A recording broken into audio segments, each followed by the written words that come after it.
오늘 우리에게 주신 하나님의 말씀은 시편 85편 1절로부터 13절까지 말씀입니다. 여호와여, 주께서 주의 땅에 은혜를 베푸사 야곱의 포로된 자들이 돌아오게 하셨으며 주의 백성의 죄악을 사하시고 그들의 모든 죄를 덮으셨나이다. 셀라. 주의 모든 분노를 거두시며 주의 진노를 돌이키셨나이다.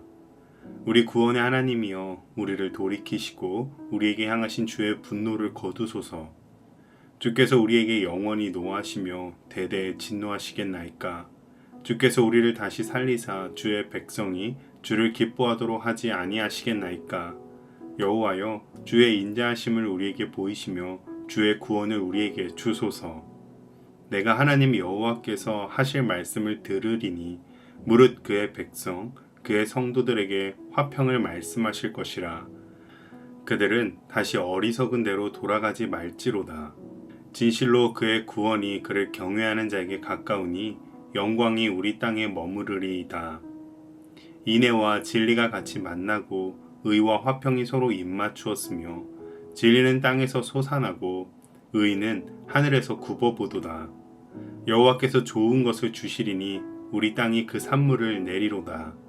의가 주의 앞에 앞서가며 주의 길을 닦으리로다. 아멘.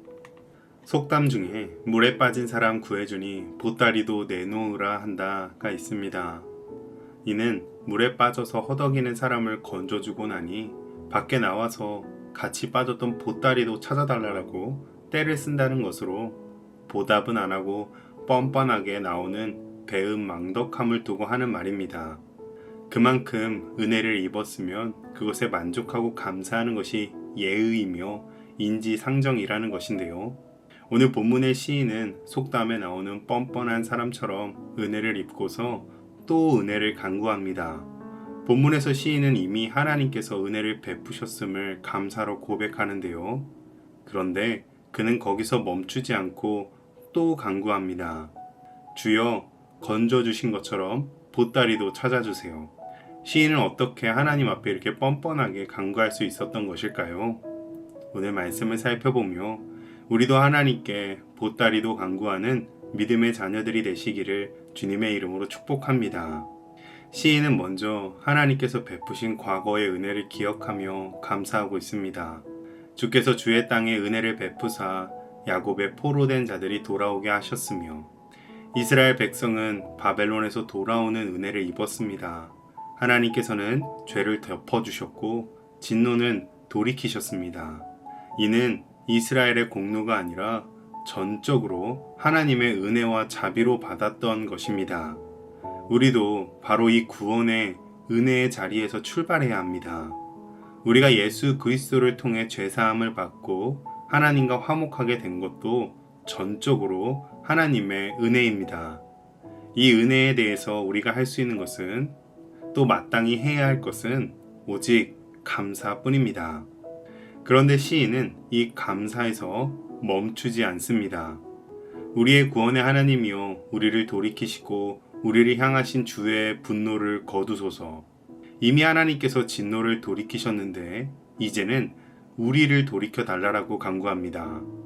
이미 하나님의 분노가 거두어졌는데도 다시 분노를 거두어 달라고 기도합니다.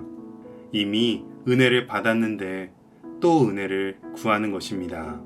더 나아가 5절에서는 주께서 우리에게 영원히 노하시며 대대에 진노하시겠나이까? 라고 묻습니다. 또 6절에서도 주께서 우리를 다시 살리사 주의 백성이 주를 기뻐하도록 하지 아니하시겠나이까? 라고 하는데요. 이는 마치 따지듯 설마 하나님께서 영원히 또는 대대에 분노하시겠고 마땅히 우리를 다시 살려주실 것을 알고 있다는 듯 되묻고 있는 것입니다. 이런 간구의 기도를 보면 세상적으로 참 뻔뻔한 것처럼 보입니다. 그러나 신앙의 눈으로 보면 이것이야말로 진짜 믿음의 간구입니다. 왜 그렇습니까? 바로 시인은 본인이 자격이 없음에도 하나님께서는 더 주실 분이심을 알고 믿었기 때문입니다. 그의 마음에는 여전히 회복되지 않은 것들이 있었고 공동체는 여전히 영적 갱신이 필요했던 것입니다. 그래서 그는 은혜 위에 은혜를, 구원 위에 또 구원을 간구한 것이죠. 시인이 하나님을 아는 만큼 하나님께 대한 기대와 확신을 갖게 됩니다. 내가 하나님 여호와께서 하실 말씀을 들으리니 진실로 그의 구원이 그를 경외하는 자에게 가까우니. 아멘. 그는 앞으로 다시 회복될 영광과 다시 풍성해질 땅과 새롭게 부어질 진리와 의를 기대하고 확신하고 있습니다. 그리고 12절에서 하나님께서 그 모든 좋은 것들을 주실 것이라고 믿습니다. 그 가운데 10절의 고백이 참 놀라운데요. 인애와 진리가 같이 만나고 의와 화평이 서로 입맞추었다.